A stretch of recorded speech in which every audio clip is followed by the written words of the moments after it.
সুন্দরবনের এই যে গাছগুলো দেখতে পারতেছেন, এই গাছগুলো আসলে সাগরের ঝড়ে ভেঙে গেছে, এগুলো শুধু গুঁড়া রয়ে গেছে এখানে।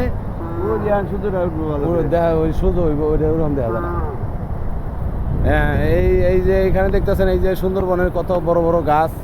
হ্যাঁ, একদম অদ্ভুত কিছু গাছ আছে এখানে, যে গাছগুলোকে লতা পাতা দিয়ে পেঁচিয়ে এখানে রাখা হয়েছে। হ্যাঁ, আপনাদেরকে দেখানোর জন্য আমি চেষ্টা করতেছি। দেখেন কি সাংঘাতিক গাছ, গাছগুলো দেখেও যেন কেন ভয় লাগে। গাছগুলো যেন কেমন হিংস্র দানবের মতো দাঁড়িয়ে আছে সাগরের বুকে, এবং সাগরকে গর্জন করে, সাগরকে চিৎকার করে বলতেছে, আমি তোমার ঢেউকে সামলানোর জন্য আমি আগলে আছি।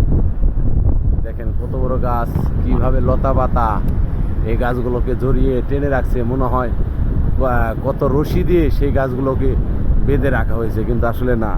আর সবচেয়ে বড় বিষয় হলো সুন্দরবনে যে ভয়ঙ্কর জিনিসগুলা, যে গাছের শিকড়গুলা, যে এই গাছের শিকড়গুলা কেমন চোকা চোকা দেখতেছেন, কি সাংঘাতিক ব্যাপার স্যাপার।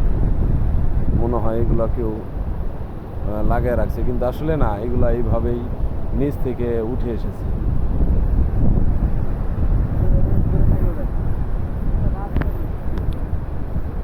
আমার বন্ধু বিনোদিয়া রে, প্রাণ বিনোদিয়া।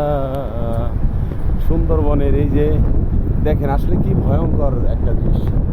এই লতা গাছ, লতা, এই গাছটা কিভাবে আরেকটা গাছকে কিভাবে মানে জাহাজের রশির মতো বেঁধে রেখেছে, এইভাবে ধরে রেখেছে লতা পাতা দিয়ে।